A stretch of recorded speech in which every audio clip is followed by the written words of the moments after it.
I wanted to have you on a short Q&A just because generally you're on a panel. And so I just wanted to put some spotlight on what you do on Techmeme. So you founded Techmeme. And that's a site I personally read 5 or 6 times a day to check what's happening. Good. So good, you like that? I like to hear that. Yeah, okay. More than once, more than twice. Good. How many of you read Techmeme? That's pretty good, about half. So there is some work to do. Can you explain what is Techmeme for those who don't read it? Okay, so Techmeme is the place you go to find the most important, the most interesting tech stories of the moment, all at a glance on one page. We pull in things from all the blogs you might read for tech news and stuff from mainstream news sites. So it's a single destination you can go to. You can rely on for what you need to know in tech industry. Can we try to have it up on the stage from my iPad? Here we go. So what is that? Is that automated or curated? So we had our roots as an automated site, kind of like Google News. We'd pull in blogs and later posts and data from social networks to surface the most important news. And a few years ago, we introduced editors to make things more accurate and faster. So we have a team of, for Techmeme, I think 5 or 6 editors. You think? Yeah. Approximately. You don't know? I'm averaging. You're averaging. 5.5. Editors who love tech and accuracy and comprehensiveness is important to them. And 24 hours a day. Yeah. So we have both, the algorithm and our human editors working constantly to bring you the news. How did you have the idea to do this? So a bunch of years ago, maybe 8 years ago, I noticed that I was looking at political blogs for the most part at the time. The political blogs tend to talk about news that interested me and I think a lot of kinds of readers more than what the dominant political news sites would put up. So I got this idea that if I just analyze what these blogs were linking to, the resulting news, if what they linked to was surface, the resulting news would be just a more interesting mix. And the same worked in tech. And well, at first it was blogs, but what the bloggers represented was sort of this influential curating type group, and that later extended to Twitter and all sorts of places. So we had to adapt and pull in all that. But it's the same basic idea, drawing on the people who are influential and keep up on the news and have interesting things to say, taking that as input and outputting a quick synopsis of what you need to know. That's a startup. You're in San Francisco. It started in your own flat. Yeah. And so why didn't you raise funding? You seem to like to just build it break even and. Yeah. So it remains bootstrapped. I've never sought to raise money, mostly because we don't need it.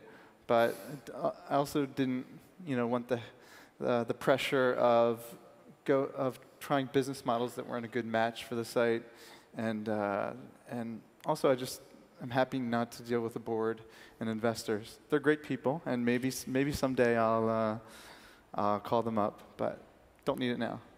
You don't want to be more ambitious and grow like your team and. I think there's a lot of direction to apply ambition right now, even without the rocket fuel of VC money. And do you where is it going? How do I get on Techmeme? That's a question you get all the time, right? So the most general, broadest answer is have something really interesting, have a really interesting piece of news that matters to the tech industry, or provide some great analysis of changes happening in tech. Now, of course, you need to have pickup. You need people linking to that. People need to see that. If you write something great and people become aware and they link and it becomes something talked about, those are the situations where what we do kicks in and you're likely to show up on Techmeme. Is there a way to tell you though? Like, hey Gabe, put this on Techmeme? Yeah, and you can provide an additional nudge to the Techmeme automation editors by writing on Twitter @Techmeme, and then the link that you think we may have missed. So it's just a way of like publicly tipping Techmeme on Twitter. And if you accept it, then your name will show up on Techmeme. Right, right. So the name of the person who tipped will show up. So it gives a little bit of an incentive for people to tip things that aren't even their own blog posts. Why don't we see more European news on Techmeme? Okay, there are plenty of great European tech companies, but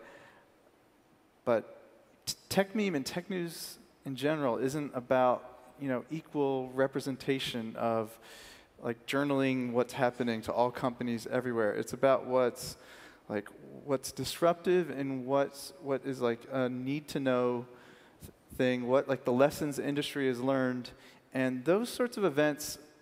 I'd say the bulk of it is still happening stateside, but of course we've had plenty of Spotify news, and Halo has appeared recently on Techmeme, and of course the trials and tribulations of Nokia and Opera have been big. And the day we launched, the whole top half of the site was Skype News, the first time it was acquired. So European companies do have their representation. Well, I'm really happy that we had this quick conversation because I really enjoy it, and I realized I never gave you a proper. Oh no, you've given me an opportunity. I'm not an extrovert, so I sit and let the big mouths on the panel have their say and sit and smirk. Well, so this time I talk. Right, you talk. Yeah. That's what I wanted. If you don't read Techmeme yet, you should really have a look, because that's where the tech journalists and bloggers really want to be, and that's a criteria for them of success. I know that. You even have a ranking of them, which is interesting. Yeah, for better or for worse, we have a ranked list of the top sites on Techmeme. Thank you very much, Gabe. Thanks, Loic. And we'll see you around. Thank you. Thank you.